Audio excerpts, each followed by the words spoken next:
श्रीगुरुभ्यो नमः। अथातः भागवते द्वितीयस्कन्धे सप्तमे अध्याये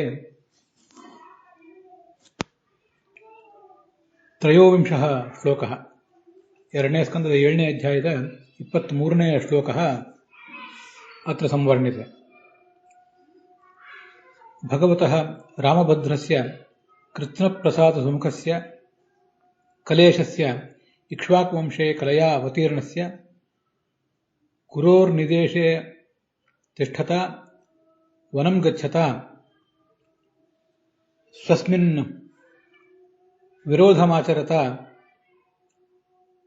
विरोधमाचरतः दशकन्दरस्य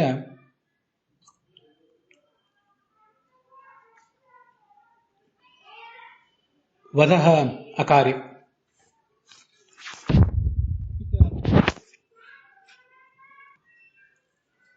तेनैव अपहृतां सीताम् आहर्तुकामस्य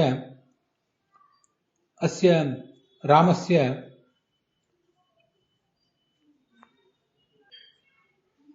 रौद्रं वपुः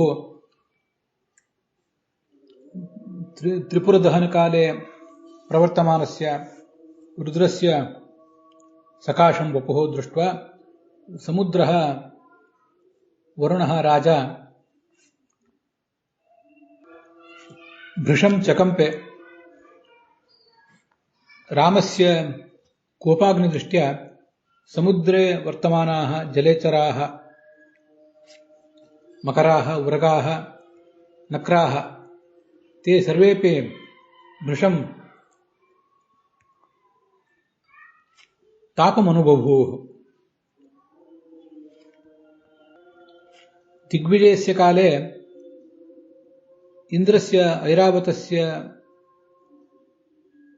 ये दन्ताः रावणस्य वक्षस्थलं विहत्य बभञ्जुः, परन्तु तस्य अट्टहासः ववृधे। तादृशोऽपि रावणः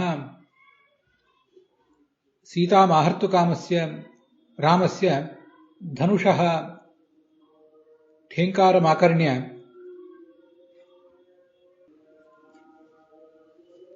प्राणमात्रावशेषः बभूव। अपि च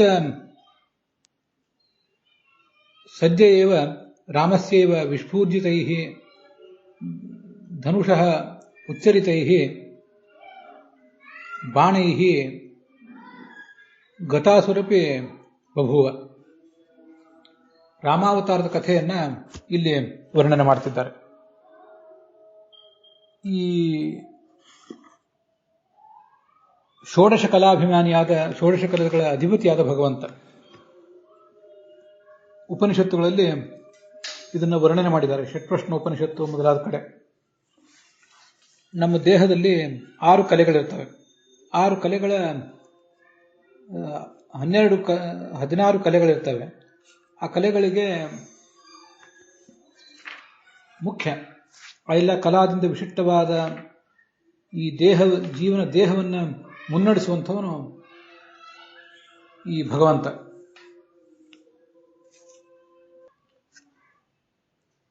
ಪ್ರಾಣ, ಶ್ರದ್ಧಾ, ಆಕಾಶ, ವಾಯು, ತೇಜಸ್ಸು, ಜಲ, ಪೃಥ್ವಿ, ಇಂದ್ರಿಯಗಳು, ಮನಸ್ಸು, ಅನ್ನ, ವೀರ್ಯ, ತಪಸ್ಸು, ಮಂತ್ರ, ಕರ್ಮ, ಇಂದ್ರಿಯ ಗೋಲಕಗಳು, ಮತ್ತೆ ನಾಮ ಅಂತ. ನಾಮ ಅಂದರೆ ವ್ಯಕ್ತಿಯ ಹೆಸರು. ಇವೆಲ್ಲ ಜಡವಾದ ಕಲೆಗಳಿಗೂ ಹಾಗೂ ಅವುಗಳ ಅಭಿಮಾನಿಗಳಾದಂತಹ ದೇವತಾಗಳೇನಿದ್ದಾರೆ ಅವರ ವರ್ಗಕ್ಕೂ ಇವನೇ ಅಧಿಪತಿ. ಇಂತಹ ಈ ಭಗವಂತ ಅಂತ ಅವನನ್ನ ಚತುರ್ಮುಖಾದಿ ಸಮಸ್ತ ದೇವತೆಗಳು, ನಮ್ಮಂಥ ಹುಲುಮಾನವರು ಎಲ್ಲರಿಗೂ ಕಲೇಶ ಅವನು. ಅಂಥ ಭಗವಂತನಾದ್ರೂ ತನ್ನ ಮೂಲ ರೂಪ ನಾರಾಯಣ ಅನ್ನೋದೇನಿದೆ ಅದರ ಒಂದು ಕಲೆಯಿಂದ ಈಗಿಲ್ಲಿ ಹುಟ್ಟಿ ಬಂದ.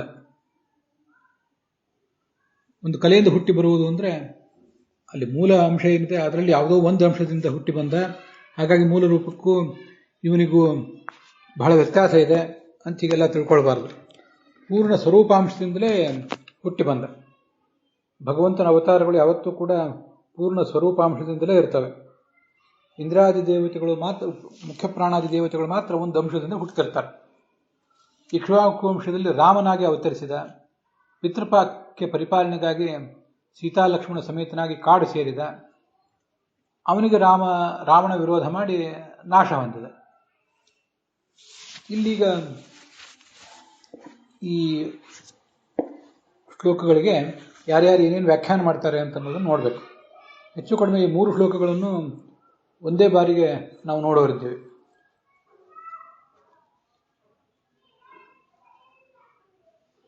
ಕೃತ್ಸ್ನ ಪ್ರಸಾದ ಸುಮುಖ ಅಂತ ಮೊದಲನೇ ಒಂದು ಶಬ್ದ ಇದೆ. ಅದು ಈ ಉಳಿದವರ ಪಾಠದಲ್ಲಿ ಅಸ್ಮತ್ ಪ್ರಸಾದ ಸುಮುಖ ಅಂತ.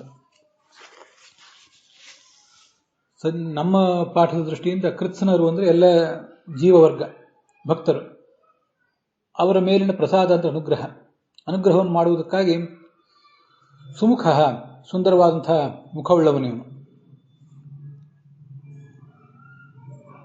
ಉಳಿದವರ ಪಾಠದಲ್ಲಿ ಅಸ್ಮತ್ ಪ್ರಸಾದ ಸುಮುಖ ಅಂತ. ಚತುರ್ಮುಖ ಬ್ರಹ್ಮ ಈ ಅವತಾರಗಳನ್ನು ನಾರದನಿಗೆ ವರ್ಣನೆ ಮಾಡ್ತಿರೋದ್ರಿಂದ ನಮಗನುಗ್ರಹ ಮಾಡುವುದಕ್ಕಾಗಿ ಸುಂದರವಾದ ಮುಖವುಳ್ಳ ಈ ರಾಮ ಕಲಯ, ಭರತ, ಲಕ್ಷ್ಮಣ, ಶತ್ರುಘ್ನ ಮೊದಲಾದ ತನ್ನ ಅಂಶಗಳೇನಿದ್ದಾರೆ ಅವರನ್ನು ಕರ್ಕೊಂಡು ಈ ಜಗತ್ತಿನಲ್ಲಿ ಹುಟ್ಟಿ ಬಂದ ಅಂತ ವರ್ಣನೆ ಮಾಡ್ತಾರೆ. ಇದು ಕಲಾ ಅಂದರೆ ಭರತಾದಿಗಳು ಕಲೆ ಅಂತ ಶ್ರೀಧರರ ಅಭಿಪ್ರಾಯ. ಕಲಾ ಅಂದರೆ, ಕಲೇಶ ಅಂದರೆ ಪ್ರಕೃತಿ ಪುರುಷರಿಬ್ಬರಿಗೂ ಕೂಡ ಅಧಿಪತಿಯಾದವನು, ಈಗ ಅರ್ಥ ಬರೋದು. ಪ್ರಕೃತಿ ಪುರುಷರಿಬ್ಬರಿಗೂ ಅಧಿಪತಿಯಾದಂಥ ಈ ಭಗವಂತ ಕಲಯ, ಭರತಾದಿ ರೂಪ ಕಲಯ.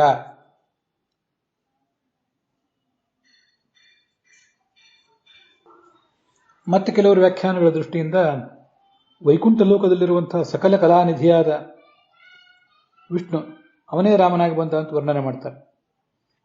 ಕಲಾ ಅಂದರೆ ಸೀತಾ ಅಂತ ಅರ್ಥ ಮಾಡ್ತಾರೆ ಇನ್ನು ಕೆಲವರು.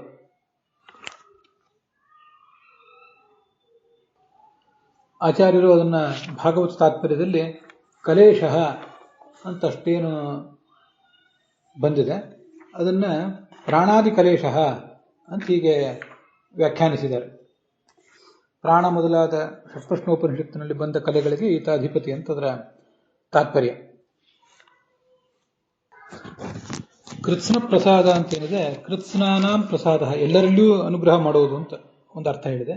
ಇಲ್ಲಿ ವಿಜಯಧ್ವಜರು ಮತ್ತು ಯಾದವರು ಹೇಳಿರುವ ಅರ್ಥ ಕೃತ್ಸ್ನ ಅಂದರೆ ಪೂರ್ಣವಾದ ಪ್ರಸಾದ. ಕೃತ್ಸ್ನ ಪ್ರಸಾದ ಯಶಸ್ಸಃ ಕೃತ್ಸ್ನ ಪ್ರಸಾದ, ಪೂರ್ಣವಾದ ಅನುಗ್ರಹ ಇದ್ದವನು ಅಂತ ಅದರ ಅರ್ಥ. ಮತ್ತೆ ಸುಮುಖ ಅಂದರೆ ಶೋಭನಂ ಮುಖಂ ಯಶಸ್ಸಃ ಸುಮುಖ ಅಂತ ಇನ್ನೊಂದು ಶಬ್ದ. ಅವೆರಡಕ್ಕೂ ಕರ್ಮಧಾರೆ ಸಮಾಸ ಮಾಡಿದ್ದಾರೆ. ಅದರ ಮುಂದೆ ಯಸ್ಮಾ ಅದಾತ್ ಉದದಿ ರೂಢ ಭಯಾಂಗವೇಪ ಅಂತ ಶ್ಲೋಕ ಇದೆ, 24ನೇ ಶ್ಲೋಕ. ಅದರ ಅರ್ಥವನ್ನ ಈಗ ಗಮನಿಸಬೇಕು ನಾವು. ಅಲ್ಲಿ ದೂರೇ ಸುಹೃತ್ ಅಂತ ಒಂದು ಶಬ್ದ ಇದೆ. ಸುಹೃತ್ ಅಂದ್ರೆ ಅವನ ಪತ್ನಿ ಸೀತೆ ಅಂತ ಅರ್ಥ. ಸೀತೆಯನ್ನು ಕಳ್ಕೊಂಡು ದೂರ ಇದ್ದಾನೆ ಅಂತ ಅದರ ತಾತ್ಪರ್ಯ. ಹೀಗೆ ಸೀತೆಯನ್ನು ಕಳ್ಕೊಂಡಿರುವಂತಹ ದುಃಖಕ್ಕೆ ಈಡಾದಂತಹ ರಾಮ ಸಮುದ್ರದ ಮೇಲೊಂದು ಸೇತುವೆಯನ್ನು ಕಟ್ಟಿ ರಾವಣನನ್ನು ಸದೆ ಬಡಿಲಿಕ್ಕೆ ಅಂತ ಹೊರಟಿದ್ದಾನೆ. ಆಗ ಅವನ ಕೋಪ ಆ ತ್ರಿಪುರಾಸುರದ ದಹನಕ್ಕೆ ಹೊರಟಂತಹ ರುದ್ರನ ಕೋಪಕ್ಕೆ ಸಾಟಿಯಾಗಿತ್ತು. ಸಮುದ್ರದ ಮೇಲೆ ಸೇತುವೆ ಕಟ್ಟಬೇಕು ಅಂತ ಈ ಕಪಿಗಳು ರಾಮ ಮೊದಲಾದವರೆಲ್ಲ ಅಲ್ಲಿ ಕಾದಿದ್ರಲ್ಲ, ಆದರೆ ಆ ಸಮುದ್ರ ಬೇಗ ಅವಕಾಶ ಕೊಟ್ಟಿರಲಿಲ್ಲ.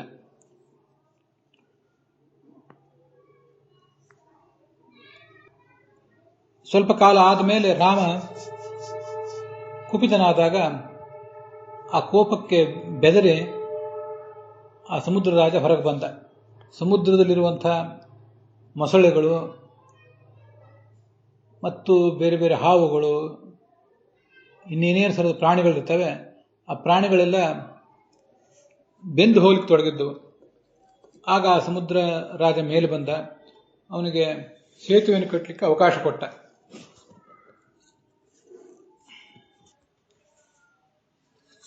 ದೂರೇ ಸುಹೃತ್ ಅಂತಿದೆಯಲ್ಲ, ಅದಕ್ಕೆ ದೂರೇ ಸ್ಥಿತ ಸುಹೃತ್. ಸುಹೃತ್ ಅಂದ್ರೆ ಅವನ ಪತ್ನಿಯಾದ ಸೀತೆ, ಅವನ ಗೆಳತಿಯಾದ ಸೀತೆ, ಅವಳು ದೂರದಲ್ಲಿದ್ದಾಳೆ. ಅಂಥ ರಾಮ, ಅವನ ಮಥಿತವಾದ ರೋಷ, ಕಡೆಯಲ್ಪಟ್ಟಂಥ ರೋಷ, ಆ ರೋಷವೆಂಬ ಅಗ್ನಿ, ಆ ಅಗ್ನಿಗೆ ಬಲಿಯಾದವು ಪ್ರಾಣಿಗಳೆಲ್ಲ, ಮಕರಗಳು, ಮೊಸಳೆಗಳು, ಉರಗಗಳು ಅಂದರೆ ಹಾವುಗಳು ಇತ್ಯಾದಿ ಎಲ್ಲವೂ. ಈ ಶ್ಲೋಕದಲ್ಲಿ ತಾತಪ್ಯಮಾನ ಮಕರೋರಗ ನಕ್ರ ಚಕ್ರ ಅಂತ ಹೀಗಿದೆಯಲ್ಲ, ಅಲ್ಲಿ ಒಂದು ಸ್ವಲ್ಪ ಜಿಜ್ಞಾಸೆ ನಾವೀಗ ಮಾಡಬೇಕು. ಚಕ್ರ ಅಂದರೆ ಸಮೂಹ. ಯಾವುದರ ಸಮೂಹ? ಮಕರ, ಉರಗ ಮತ್ತು ನಕ್ರ ಅಂತಿದೆ. ಉರಗ ಅಂದರೆ ಸರ್ಪಗಳು. ನಕ್ರ ಅಂದ್ರೆ ಏನು, ಮಕರ ಅಂದ್ರೆ ಏನು, ಅದನ್ನು ಸ್ವಲ್ಪ ಗಮನಿಸಬೇಕು. ಪುರಾಣಿಕಾಚಾರ್ಯರ ಅನುವಾದದಲ್ಲಿ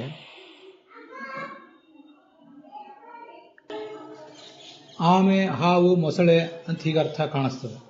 ಅವ್ರ ದೃಷ್ಟಿಯಲ್ಲಿ ಮಕರ ಅಂದರೆ ಆಮೆ, ಉರಗ ಅಂದರೆ ಹಾವು, ಅದರಲ್ಲೇನು ವಿವಾದ ಇಲ್ಲ. ನಕ್ರ ಅಂದರೆ ಮೊಸಳೆ, ಇಷ್ಟ ಅರ್ಥ ಕಾಣಿಸ್ತದೆ. ಆದರೆ ಈ ಮಕರ ಅನ್ನೋ ಶಬ್ದಕ್ಕೆ ಆಮೆ ಅಂತ ಅರ್ಥ ನಮಗೆಲ್ಲೂ ಕಾಣಿಸೋದಿಲ್ಲ. ಅದ್ರ ಬಗ್ಗೆ ಒಂದಿಷ್ಟು ಗಮನಿಸಬೇಕು. ಭಾರತ ದರ್ಶನ ಪ್ರಕಾಶನದವರು ಇದನ್ನು ಅನುವಾದ ಮಾಡಿದಾಗ ಮೀನು, ಹಾವು, ಮೊಸಳೆ ಅಂತ ಹೀಗೆ ಅನುವಾದ ಮಾಡಿದ್ದಾರೆ. ಅವ್ರ ದೃಷ್ಟಿಯಿಂದ ಮಕರ ಅಂದರೆ ಮೀನು ಅಂತ ಅರ್ಥ ಇರುವಂತೆ ಕಾಣಿಸ್ತದೆ. ಇದನ್ನ ವ್ಯಾಖ್ಯಾನಕಾರರು ಯಾರು ಹೆಚ್ಚು ವಿವರಿಸಿಲ್ಲ. ವಿಜಯಧ್ವಜರು ಯಾದವಾರ್ಯರು ವಿವರಿಸಿಲ್ಲ. ಒಬ್ಬರೇ ವ್ಯಾಖ್ಯಾನಕಾರರು ರಾಧಾಕೃಷ್ಣರವರು ಮಕರ ಶಬ್ದದಿಂದ ಸ್ಥೂಲವಾದ ಮತ್ಸ್ಯಗಳನ್ನು ತಗೊಳ್ಬೇಕು, ದೊಡ್ಡ ದೊಡ್ಡ ಮೀನುಗಳನ್ನು ಅಂತ ಅರ್ಥ ಬರೆದಿದ್ದಾರೆ. ನಕ್ರ ಮತ್ತು ಉರಗ ಶಬ್ದಕ್ಕೆ ಅರ್ಥ ಏನು ಅನ್ನೋದ್ರ ಬಗ್ಗೆ ವಿವಾದ ಇಲ್ಲ. ನಕ್ರ ಅಂದರೆ ಮೊಸಳೆ, ಮಕರ ಶಬ್ದದಿಂದ ದೊಡ್ಡ ಮೀನುಗಳನ್ನು ತಗೊಳ್ಬೇಕು ಅಂತ ಅವರು ಬರೆದಿದ್ದಾರೆ. ಆಯಿತು, ನಾವು ಈ ವಿಷಯದಲ್ಲಿ ಕೋಶಗಳ ಅನ್ವೇಷಣೆ ಮಾಡಿದಾಗ ಮಕರ ಎಂಬ ಶಬ್ದಕ್ಕೆ ಅಪಾಯಕಾರಿಯಾದ ಜಲಜಂತುಗಳು ಕೆಲವು, ಮೊಸಳೆ ಅಂತನೂ ಅರ್ಥ ಕಂಡು ಬರ್ತದೆ. ಅದರ ಜೊತೆಗೆ ಈ ಶಾರ್ಕ್ ಏನು ತೀಕ್ಷ್ಣವಾದಂಥ ಬಹಳ ಅಪಾಯಕಾರಿಯಾದಂಥ ಒಂದು ಪ್ರಾಣಿ ಏನಿದೆಯಲ್ಲ, ಅದನ್ನ ಕೆಲವು ಕಡೆ ವರ್ಣನೆ ಮಾಡ್ತಾರೆ. ಹೀಗೆ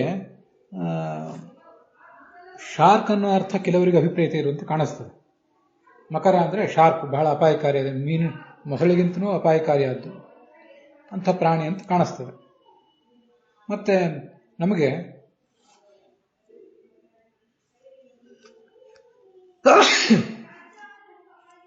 ಈ ಮಕರ ಎಂಬ ಶಬ್ದಕ್ಕೆ ಮೊಸಳೆ ಅಂತ ಕೂಡ ಅರ್ಥ ಬರೋದು ಕಂಡಿದೆಯಲ್ಲ. ಚಕ್ರೇಣ ನಕ್ರವದನಂ ವಿನಿಪಾಟ್ಯ ತಸ್ಮಾತ್ ಅನ್ನುವಲ್ಲಿ ಭಗವಂತ ತನ್ನ ಚಕ್ರದಿಂದ ನಕ್ರದ ಮೊಸಳೆಯನ್ನು ಬಾಯಿಯನ್ನು ಕತ್ತರಿಸಿದ ಅಂತಿದೆ.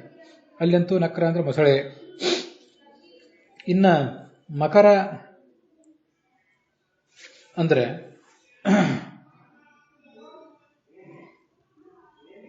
ಅದಕ್ಕೂ ಕೂಡ ಮೊಸಳೆ ಅಂತ ಅರ್ಥವನ್ನ ಕೆಲವರು ಬರದೇ ಇದ್ದಾರೆ. ನಾವು ಪ್ರಸಿದ್ಧವಾದ ಹಾಡೊಂದನ್ನು ಕೇಳಿದ್ದೀವಿ. ಕರಿ ಮಕರಿಗೆ ಸಿಕ್ಕು, ಕರಿ ಅಂದರೆ ಆನೆ ಗಜೇಂದ್ರ, ಅವನು ಮಕರಿ ಅಂದರೆ ಈ ಮೊಸಳೆ, ಅದಕ್ಕೆ ಸಿಕ್ಕಿ ಬಿದ್ದಾಗ, ಅವನು ಕಷ್ಟಪಡ್ತಿದ್ದಾಗ ಆಗ ಈ ಭಗವಂತ ಅವನನ್ನು ಉಳಿಸಿದ ಅಂತ ಹೀಗೆ ವರ್ಣನೆ ಮಾಡ್ತಾರೆ. ಈ ಕೋಶಗಳನ್ನೆಲ್ಲ ಗಮನಿಸಿದರೆ, ಶಬ್ದಕಲ್ಪದ್ರಮ ಮೊದಲಾದನ್ನು ಗಮನಿಸಿದರೆ ಜಲಜಂತು ವಿಶೇಷ ಅಂತ ಅಷ್ಟೇ ಅರ್ಥ ಬರೀತಾರೆ. ಒಂದು ರೀತಿಯಾದ ಜಲಜಂತು ಅಂತ. ಮಕರಾಲಯ ಅಂತ ಸಮುದ್ರವನ್ನು ಕರೀತಾರೆ. ಅನೇಕ ಜಲಚರ ಪ್ರಾಣಿಗಳನ್ನು ತನ್ನ ಒಡಲಲ್ಲಿ ಇಟ್ಕೊಂಡಿರುವುದು ಅಂತ ಅದಕ್ಕೆ ಅರ್ಥ ಆಗ್ತದೆ. ಅನೇಕರ ದೃಷ್ಟಿಯಲ್ಲಿ ಅದೊಂದು ಕ್ರೂರವಾದ ಜಲಜಂತುವೆ, ಆದರೂ ಮೊಸಳೆ ಅಂತ ಕೆಲವರು ಅಭಿಪ್ರಾಯ ಪಡ್ತಾರೆ.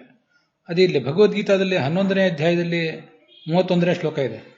ಭಗವಂತನ ವಿಭೂತಿ ರೂಪಗಳನ್ನು ವರ್ಣನೆ ಮಾಡುವ ಪ್ರಸಂಗ. ಝಷಾಣ ಮಕರಶ್ಚಾಸ್ಮಿ ಅಂತ. ಮತ್ಸ್ಯಗಳಲ್ಲಿ, ಮೀನುಗಳಲ್ಲಿ ನಾನು ಮಕರ ಅಂತ. ಯಾವ್ದ್ಯಾವುದರಲ್ಲಿ ಯಾವ್ದ್ಯಾವ್ದು ಶ್ರೇಷ್ಠ, ಅದಕ್ಕೆ ಶ್ರೇಷ್ಠತೆ ಹೇಗೆ ಬಂತು, ಭಗವಂತನ ವಿಭೂತಿ ರೂಪ ಅಲ್ಲಿರುವುದರಿಂದ ಬಂತು ಅನ್ನೋದನ್ನೆಲ್ಲ ವರ್ಣನೆ ಮಾಡುವಂಥ ಪ್ರಸಂಗ ಅದು. ಅಲ್ಲಿ ಹೀಗೆ ಅದನ್ನ ಝಷಾಣ ಮಕರ ಅಂತ ವರ್ಣನೆ ಮಾಡಿದ್ದಾರೆ. ಸರಿ, ಅದಕ್ಕೇನು ಅರ್ಥ ಬರೆದಿದ್ದಾರೆ ಅದನ್ನು ಸ್ವಲ್ಪ ನಾವು ಗಮನಿಸಬೇಕಾಯ್ತು. ಮಕರ ಅಂದ್ರೆ ಅಲ್ಲಿ ಮೊಸಳೆ ಅಂತ ಕನ್ನಡದ ಅನುವಾದ ಮಾಡುವವರು ಮಾಡಿದ್ದಾರೆ, ನಮ್ಮ ಗುರುಗಳು ಮೊದಲಾದವರೆಲ್ಲ. ಮತ್ತೆ ಗೀತಾ ವಿವೃತ್ತಿ ಇದೆ ರಾಘವೇಂದ್ರ ಸ್ವಾಮಿಗಳದು, ಅವರು ಜಲಜಂತು ವಿಶೇಷ ಅಂತ ಅಷ್ಟೇ ಬರೀತಾರೆ. ಮಕರ ಅಂದರೆ ನಿರ್ದಿಷ್ಟವಾಗಿ ಯಾವುದು ಅಂತ ಅವರು ಬರೆದಿಲ್ಲ. ಆದ್ದರಿಂದ ಮಕರ ಅಂದರೆ ಒಂದು ಜಲಜಂತು ಅಂತ ತಿಳ್ಕೋಬಹುದು. ಇನ್ನು ಮೊಸಳೆ ಅಂತ ಕೂಡ ನಿರ್ದಿಷ್ಟವಾಗಿಯೂ ಹೇಳಿದರೂ ತಪ್ಪೇನಲ್ಲ. ಅದಕ್ಕೆ ನಮ್ಮ ಗುರುಗಳಾದ ಶ್ರೀನಿವಾಸಮೂರ್ತಿ ಆಚಾರ್ಯರು ಭಗವದ್ಗೀತೆಯನ್ನು ಇಂಗ್ಲಿಷಿಗೆ ಅನುವಾದ ಮಾಡಿದ್ದಾರಲ್ಲ, ಅಲ್ಲಿ ಮಕರ ಅಂದರೆ ಆಲಿಗೇಟರ್ ಅಂತ ಅರ್ಥ ಬರೆದಿದ್ದಾರೆ. ಸರಿ, ಹಾಗಾದರೆ ಮಕರ ಅಂದರೆ ಆಲಿಗೇಟರ್, ನಕ್ರ ಅಂದ್ರೆ ಏನು? ಅದೂ ಆಲಿಗೇಟರ್, ಮೊಸಳೆ. ಆಲಿಗೇಟರ್ ಅಂತ ಅಂತಾರೆ ಇಂಗ್ಲೀಷ್ನಲ್ಲಿ ಮೊಸಳೆಗೆ. ಕ್ರಾಕೊಡೈಲ್ ಅಂತ ಇನ್ನೊಂದು ಶಬ್ದ ಇದೆ. ಸರಿ, ಅವೆರಡಕ್ಕೂ ವ್ಯತ್ಯಾಸ ಏನು ಅಂತ ಸ್ವಲ್ಪ ನಾವು ವಿಚಾರ ಮಾಡಬೇಕು. ಹಾಗೆ ಆ ದೃಷ್ಟಿಯಿಂದ ಏನಾದರೂ ನಕ್ರ ಮತ್ತು ಮಕರ ಅನ್ನೋದನ್ನು ನಾವು ವ್ಯತ್ಯಾಸ ತೋರಿಸಬಹುದಾ ಅಂತ. ಈ ನಮಗೆ ಸಾಮಾನ್ಯ ದೃಷ್ಟಿಕೋನಕ್ಕೆ ಈ ವ್ಯತ್ಯಾಸಗಳು ಕಂಡು ಬರೋದಿಲ್ಲ. ಆಲಿಗೇಟರ್ ಅಂತ ಏನಿದೆ ಅದು AIIGATOR ಅಂತ. ಅದರ ಮುಖ, ಮುಂದಿನ ಮೂತಿ ಏನಿರ್ತದಲ್ಲ, ಅದು ಯು ಆಕಾರದಲ್ಲಿ ಇರ್ತದೆ. ಅದನ್ನ ಮೇಲಿಂದ ನೋಡಿದ್ರಷ್ಟೇ ಗೊತ್ತಾಗ್ತದೆ. ಇನ್ನು ಕ್ರೊಕೊಡೈಲ್ ಅಂತ ಏನಿದೆ ಅದರ ಮೂತಿ ವಿ ಶೇಪ್ನಲ್ಲಿ ಇರ್ತದೆ, ಸ್ವಲ್ಪ ಚೂಪಾಗಿರ್ತದೆ. ಮುಂದೆ ಒಂದು ಇಕ್ಕಳದಂತೆ ಮುಂದೆ ಹೋದಂತೆ ತುಂಬ ಚೂಪಾಗಿರ್ತದೆ. ಹೆಚ್ಚು ಕಡಿಮೆ ತಲೆಯ ಪ್ರಾರಂಭದಿಂದ ಮುಖದವರೆಗೆ ಹೆಚ್ಚು ಕಡಿಮೆ ಯು ಆಕಾರದಲ್ಲಿ ಇರ್ತದೆ ಆಲಿಗೇಟರ್ಗೆ. ಮತ್ತೆ ಈ ಆಲಿಗೇಟರ್ಗೆ ಅದು ಕೆಳಗಿನ ಹಲ್ಲು ಮತ್ತು ಮೇಲಿನ ಹಲ್ಲುಗಳ ಒಂದು ಕ್ರೂರವಾದ ಹಲ್ಲುಗಳ ಸಾಲಿರ್ತದಲ್ಲ, ಅಲ್ಲಿ ಒಂದು ವ್ಯತ್ಯಾಸ ಇರ್ತದೆ. ಅದು ತನ್ನ ದವಡೆಯನ್ನು ಮುಚ್ಚಿದಾಗ ಮೇಲ್ಗಡೆ ಇರುವಂತಹ ಹಲ್ಲಿನ ಸಾಲು ಕಾಣಿಸ್ತದೆ, ಆದರೆ ಕೆಳಗಿನ ಇರುವಂತಹ ಹಲ್ಲಿನ ಸಾಲು ಕಾಣಿಸೋದಿಲ್ಲ. ಇದು ಆಲಿಗೇಟರ್ಗೆ. ಆದರೆ ಈ ಕ್ರೊಕೊಡೈಲ್ಗೆ ಮಾತ್ರ ಮೇಲಿಂದು ಕೆಳಗಿಂದು ಎರಡೂ ಹಲ್ಲಿನ ಪಂಕ್ತಿಗಳು ಕೂಡ ಕಾಣಿಸ್ತವೆ. ಇದು ಕ್ರೊಕೊಡೈಲ್ನ ಲಕ್ಷಣ, ಸುಮ್ಮನೆ ಸ್ಥೂಲವಾಗಿ ನಾವು ಹೇಳುವುದಾದರೆ. ಹೀಗೆ ನಕ್ರ ಮತ್ತು ಮಕರ ಇವೆರಡಕ್ಕೂ ಕೂಡ ಕ್ರೊಕೊಡೈಲ್ ಮತ್ತು ಎಲಿಗೇಟರ್ ಅಂತ ಹೇಳಬಹುದು. ಆದರೆ ಅದರಲ್ಲಿ ಯಾವುದು ಎಲಿಗೇಟರ್ ಅನ್ನು ಹೇಳ್ತದೆ, ಯಾವುದು ಕ್ರೊಕೊಡೈಲ್ ಅನ್ನು ಹೇಳ್ತದೆ ಅನ್ನೋದನ್ನು ನಮ್ಮಂಥವರು ಊಹೆ ಮಾಡೋದು ಕಷ್ಟ. ಇನ್ನು ಹೆಚ್ಚು ಸೂಕ್ತ ಅಂತ ಕಾಣಿಸೋದು ಮಕರ ಅಂದರೆ ಝಷಾಣ ಮಕರಶ್ಚಾಸ್ಮಿ ಅಂತ ಏನು ಭಗವದ್ಗೀತಾದಲ್ಲಿ ಬಂದಿದೆಯಲ್ಲ, ಸಾಮಾನ್ಯ ಮೀನುಗಳಿಗಿಂತ ಈ ಶಾರ್ಕ್ ಅನ್ನೋದು ಹೆಚ್ಚು ಭಯಾನಕವಾದ ಪ್ರಾಣಿ. ಅದನ್ನ ಇಲ್ಲಿ ಮಕರ ಎಂಬ ಶಬ್ದದಿಂದ ನಾವು ತಿಳ್ಕೊಳ್ಳೋದು ಯೋಗ್ಯ ಅಂತ ಕಾಣಿಸ್ತದೆ ನನಗೆ. ಹಾಗೆ ನಾನು ಮಕರ ಅನ್ನೋ ಶಬ್ದಕ್ಕೆ ಶಾರ್ಕ್ ಅಂತ ಅರ್ಥದ ಕಡೆ ಹೆಚ್ಚು ವಾಲ್ತಾ ಇರೋದಕ್ಕೆ ಒಂದು ಕಾರಣ ಇದೆ. ಅದೇನು ಅಂದರೆ, ಇದು ಕೂಡ ಸಾಮಾನ್ಯ ಓದುಗರಿಗೆ, ಪಾಮರರಿಗೆ, ಈ ಜೀವ ವಿಜ್ಞಾನದ ಬಗ್ಗೆ ಹೆಚ್ಚು ಗೊತ್ತಿಲ್ಲದೆ ಇದ್ದವರಿಗೆ ಗಮನಕ್ಕೆ ಇದು ಇರೋದಿಲ್ಲ. ಈ ಮನುಷ್ಯರು ಮತ್ತು ಪ್ರಾಣಿಗಳು ಇವೆಲ್ಲ ಸಸ್ತನ ಪ್ರಾಣಿಗಳು. ಸ್ತನದಿಂದ ಹಾಲು ಕುಡಿಸ್ತವೆ ತಮ್ಮ ಮಕ್ಕಳಿಗೆ. ಅವುಗಳನ್ನ ಮ್ಯಾಮಲ್ಸ್ ಅಂತಾರೆ ಇಂಗ್ಲೀಷ್ನಲ್ಲಿ. ಈ ಮತ್ಸ್ಯಗಳೇನಿವೆ, ಮೀನುಗಳು, ಅವ್ಯಾವು ಕೂಡ ತಮ್ಮ ಎದೆ ಹಾಲು ಕುಡಿಸೋದಿಲ್ಲ. ಅವೆಲ್ಲವೂ ಕೂಡ ಕೋಲ್ಡ್ ಬ್ಲಡೆಡ್ ಪ್ರಾಣಿಗಳವು ಅಂತ ಅವುಗಳನ್ನು ವರ್ಣನೆ ಮಾಡ್ತಾರೆ. ಹಾಗಾಗಿ ಅವೆಲ್ಲವೂ ಕೂಡ ಕೋಲ್ಡ್ ಬ್ಲಡೆಡ್ ಪ್ರಾಣಿಗಳು ಅಲ್ಲ. ಆದ್ದರಿಂದ ಸ್ವಲ್ಪ ಹೇಳುವಾಗ ವ್ಯತ್ಯಾಸ ಮಾಡಿದೆ. ಅವು ವಾರ್ಮ್ ಬ್ಲಡೆಡ್ ಪ್ರಾಣಿಗಳಲ್ಲ, ಕೋಲ್ಡ್ ಬ್ಲಡೆಡ್ ಪ್ರಾಣಿಗಳು. ಬಿಸಿ ರಕ್ತದ ಪ್ರಾಣಿಗಳಲ್ಲ, ಹೊರತು ತಂಪು ರಕ್ತದ ಪ್ರಾಣಿಗಳು. ಆದ್ದರಿಂದ ಅವುಗಳನ್ನು, ಈ ಮೀನುಗಳನ್ನು ಮ್ಯಾಮಲ್ಗಳು, ಸಸ್ತನಗಳು ಅಂತ ಪರಿಗಣನೆ ಮಾಡೋದಿಲ್ಲ. ಮತ್ತು ಆ ಮೀನಿನಂತೆಯೇ ಈ ಶಾರ್ಕ್ಗಳನ್ನು ಕೂಡ ಸಸ್ತನ ಪ್ರಾಣಿಗಳು ಅಂತ ಪರಿಗಣನೆ ಮಾಡೋದಿಲ್ಲ. ಅವು ಕೂಡ ಬಿಸಿ ರಕ್ತದ ಪ್ರಾಣಿಗಳಲ್ಲ. They are not warm blooded ಅಂತ ಹೇಳ್ತಾರೆ ಅದನ್ನು. ಆದ್ದರಿಂದ ಎಲ್ಲ ಮೀನುಗಳಲ್ಲಿ ಅತ್ಯಂತ ಶ್ರೇಷ್ಠವಾದ ಮೀನು, ಹೆಚ್ಚು ಶಕ್ತಿಶಾಲಿಯಾದ ಮೀನು ಅಂದರೆ ಶಾರ್ಕ್. ಆ ಎಲ್ಲ ಮೀನುಗಳಿಗೂ ಈ ಮೀನಿಗೂ ವ್ಯತ್ಯಾಸ ಏನಂದರೆ, ಅವೆಲ್ಲವೂ ಕೂಡ ಕೋಲ್ಡ್ ಬ್ಲಡೆಡ್ ಆಗಿರುವುದು ಮತ್ತು ಯಾವುದೂ ಕೂಡ ತಮ್ಮ ಸ್ತನಗಳ ಮೂಲಕ ತನ್ನ ಮರಿಯನ್ನು ಪೋಷಿಸದೇ ಇರೋದು. ಇದನ್ನ ಯಾಕೆ ಹೇಳ್ತಿದ್ದೇನೆ ಅಂದರೆ, ಈ ಸಮುದ್ರದಲ್ಲಿ ತಿಮಿಂಗಿಲ ಅಂತ ಮತ್ತೊಂದು ಪ್ರಾಣಿ ಇರ್ತದಲ್ಲ, ಅದು ಈ ಮೀನು ಅಂತಲೇ ನಾವು ತಿಳ್ಕೊಂಡಿರ್ತೇವೆ. ಆದರೆ ವಸ್ತುತಃ ಅದು ಒಂದು ಸಸ್ತನ ಪ್ರಾಣಿ. ತಿಮಿಂಗಲಗಳು, ಡಾಲ್ಫಿನ್ಗಳು, ಪಾರ್ಪಾಯ್ಸ್ಗಳು ಇವೆಲ್ಲವೂ ಕೂಡ ಬಿಸಿ ರಕ್ತದ ಪ್ರಾಣಿಗಳು. ಇನ್ನು ಗಮನಿಸ್ಬೇಕು ನಾವು. ಮತ್ತು ಅವು ಎಲ್ಲವೂ ಕೂಡ ತಮ್ಮ ಮಕ್ಕಳಿಗೆ, ತಮ್ಮ ಮರಿಗಳಿಗೆ ಹಾಲು ಕೊಡಿಸ್ತವೆ. ಈ ಪಾರ್ಪಾಯ್ಸ್, ಅದರಲ್ಲಿಯೂ ತಿಮಿಂಗಲಗಳು ಮತ್ತು ಡಾಲ್ಫಿನ್ಗಳ ಹಾಲಿಗಿಂತ ಪಾರ್ಪಾಯ್ಸ್ ಅನ್ನುವ ಪ್ರಾಣಿಯ ಹಾಲು ಬಹಳ ಕೊಬ್ಬಿನಂಶದಿಂದ ಕೂಡಿರ್ತದೆ ಅಂತ ವರ್ಣನೆ ಮಾಡ್ತಾರೆ. ಅವೆಲ್ಲವೂ ಕೂಡ ವಾರ್ಮ್ ಬ್ಲಡೆಡ್ ಪ್ರಾಣಿಗಳು, ಬಿಸಿ ರಕ್ತದ ಪ್ರಾಣಿಗಳು. ಮತ್ತು ಅವೆಲ್ಲವನ್ನು ಕೂಡ ಮಾಮಲ್ಸ್, ಸಸ್ತನ ಪ್ರಾಣಿಗಳು ಅಂತಲೇ ಪರಿಗಣನೆ ಮಾಡ್ತಾರೆ.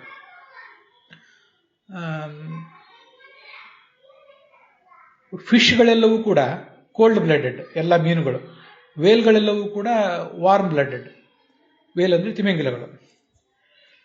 ಮತ್ತು ಆ ತಿಮಿಂಗಿಲಗಳು, ಡಾಲ್ಫಿನ್ಗಳು ಮತ್ತು ಪಾರ್ಪಾಯ್ಸ್ಗಳೆಲ್ಲವೂ ಕೂಡ ಹ್ಯೂಮನ್ಗಳಂತೆ, ಮನುಷ್ಯರಂತೆ ಅವು ಉಸಿರಾಡ್ತವೆ ಕೂಡ ಅಂತ ಹೀಗೆ ನಾವು ಅದನ್ನು ತಿಳ್ಕೊಳ್ಬಹುದು. ಹೀಗೆ ಮೂಲತಃ ತಿಮಿಂಗಿಲಗಳಿಗೂ ಮತ್ತು ಮತ್ಸ್ಯಗಳಿಗೂ ವ್ಯತ್ಯಾಸ ಇದೆ. ತಿಮಿಂಗಿಲಗಳು ಬಿಸಿ ರಕ್ತದ ಪ್ರಾಣಿಗಳು, ಮತ್ಸ್ಯಗಳು ತಂಪು ರಕ್ತದ ಪ್ರಾಣಿಗಳು. ತಿಮಿಂಗಿಲಗಳು ತಮ್ಮ ಮರಿಗಳಿಗೆ ಹಾಲು ಕುಡಿಸ್ತವೆ, ಮತ್ಸ್ಯಗಳು ಕುಡಿಸೋದಿಲ್ಲ. ಮತ್ತು ಆ ಮತ್ಸ್ಯಗಳಲ್ಲೇ ಒಂದು ಅತ್ಯಂತ ದೊಡ್ಡ ಪ್ರಭೇದ ಅಂದರೆ ಶಾರ್ಕ್. ಅದು ಈ ಮಕರ ಎಂಬ ಶಬ್ದದಿಂದ ವಾಚ್ಯ ಆಗಬಹುದು. ಆ ಶಾರ್ಕ್ ಅನ್ನೋದು ಈ ಮೀನಿನ ಗುಂಪಿನಲ್ಲಿ ಸೇರಬಹುದಾದ್ದರಿಂದ ಅದಕ್ಕಾಗಿ ಝಷಾಣ ಮಕರಹ ಅಂತ ಭಗವದ್ಗೀತಾದಲ್ಲಿ ಕೃಷ್ಣ ಹೇಳಿದ್ದಾನೆ.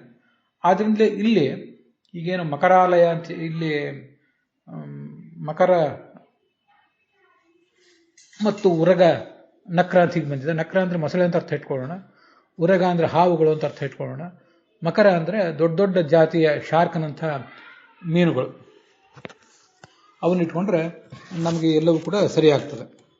ಅವೆಲ್ಲವೂ ಕೂಡ ಬೇಯಲಿಕ್ಕೆ ತೊಡಗಿದವು ಅಂತ ಅದರ ಅಭಿಪ್ರಾಯ ಆಗ್ತದೆ. ಇಷ್ಟು ನಾನು ಅಧ್ಯಯನ ಮಾಡಿದ್ದನ್ನು ತಮ್ಮ ಎದುರಿಗೆ ಹೇಳಿದ್ದೇನೆ.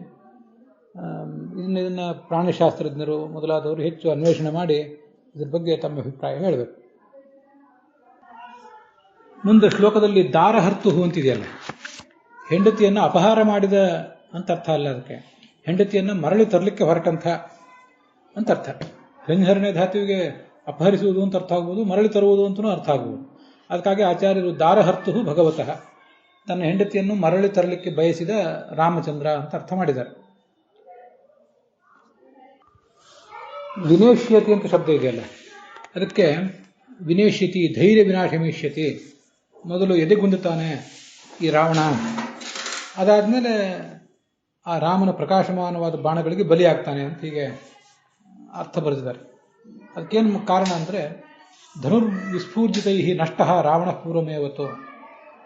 ಆ ಧನುಸ್ಸಿನ ಠೇಂಕಾರಕ್ಕೆ ಹೆದರಿದಂಥ ರಾವಣ